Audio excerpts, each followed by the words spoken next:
In the last episode of Unsealed, we took a look at NHL 2K3 from SEGA Sports. This was the first of the NHL hockey games from SEGA Sports to make its way to the PlayStation 2. As you recall, the Dreamcast had been pretty much put to pasture, and SEGA was going to be a full-time software developer rather than getting into hardware. So they had to have a place to put the 2K games, and the PlayStation 2 and the Xbox and sometimes the GameCube wound up being those destinations. So this was also important because it was the first game to have ESPN branding. And I'll try and show you here on camera right down there next to the ESRB logo. It wasn't a full ESPN presentation, however. While the stat overlays were there and some of the replay angles were there, and you had some theme music such as from National Hockey Night, there were some pieces missing where it just didn't feel like the full presentation that you'd expect from an ESPN branded game. After all, in games that Konami produced, the presentation was a bit closer to real, especially in terms of commentary. So the next year, SEGA Sports got rid of the 2K label. It was the only year that they got rid of 2K, and what they did instead is they made the ESPN brand more prominent. The example we're going to look at in this video is ESPN NHL Hockey, which was released in 2003 for the PlayStation and the Xbox. This is the beginning and really the first of the two games that implemented full ESPN presentation and really turned the sports world on its ear, especially with Electronic Arts kind of fumbling around in terms of their hockey franchise. They needed to get away from being silly. They realized that SEGA was going full simulation and they needed to match up with that. So this is ESPN NHL Hockey. We have the little hockey seal down there. You do see in the corner, I'll try and get rid of the glare, you do see the 2K4 logo. So it hasn't necessarily gotten rid of the 2K branding, but it's not as prominent as ESPN here on the front. That is Jeremy Roenick once again on the front cover. On the back, it tells you to take Roenick down. ESPN NHL Hockey puts you on the ice, the most realistic game yet, with enhanced graphics and brand new features, including a skills competition, which is really cool, ESPN presentation and gameplay. We'll get to that in a minute. Precision player control and classic teams, including 30 superstar teams from the past, complete with throwback uniforms. So if you wanted to play as the Whalers again, you certainly could do that. So this is a still sealed and a factory sealed copy. We do have the ESPN NHL Hockey security label on top. This also does have the little hanging tag here. I'll try and show you where it is right there. And this was $22.99 when it was being sold. I paid a little bit more for it, but it was worth it because I needed to have this. My copy of ESPN NHL Hockey was just disc only.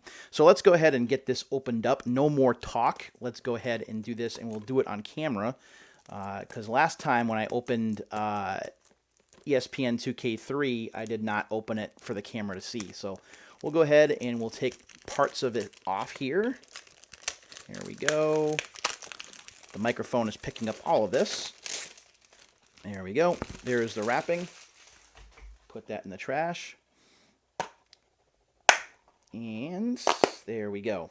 So on the inside, again, just like in NHL 2K3, we have basically the box art here. Here's the manual. Here is the disc. Let's take a look at the manual on the inside first. Whereas the NHL 2K3 manual was in color, this one is not. This is pretty much just black and white.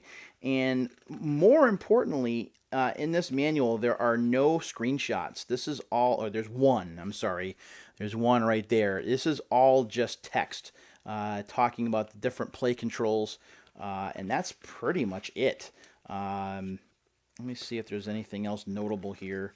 Leaderboards for online play, and then visual concepts credits, and there's even, back when ESPN used to show hockey, there's a hockey schedule as well.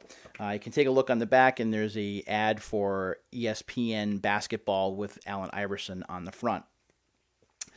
So what is it about this game that is impressive? To me, it's definitely the presentation.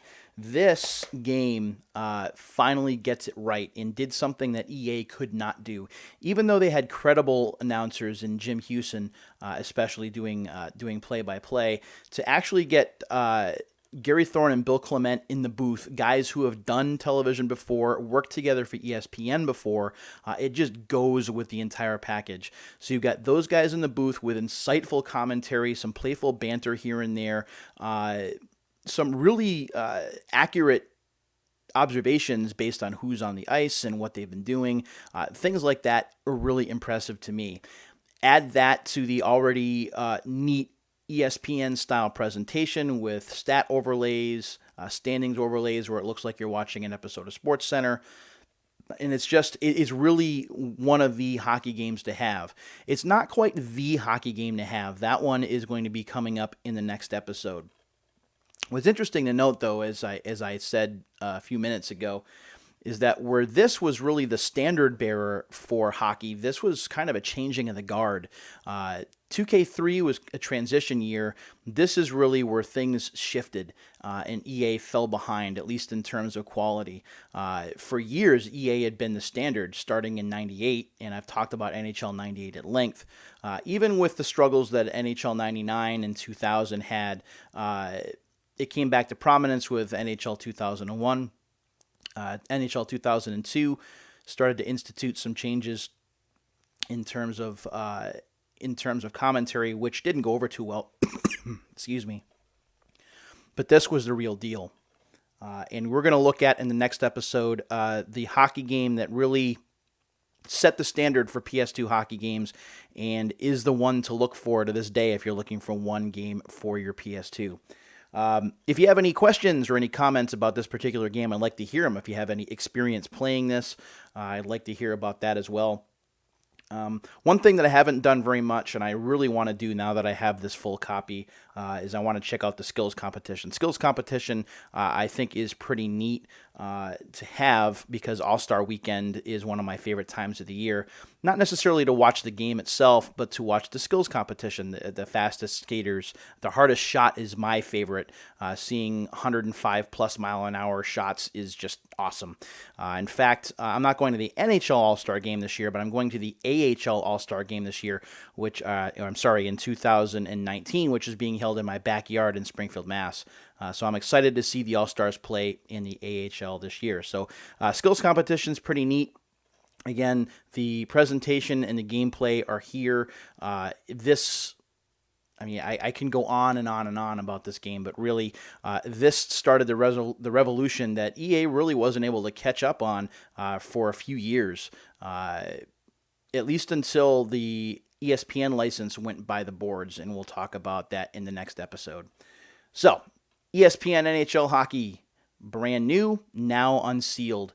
As always, thanks for checking out my videos. If you like them, feel free to leave a comment and let me know. And until the next time, see ya.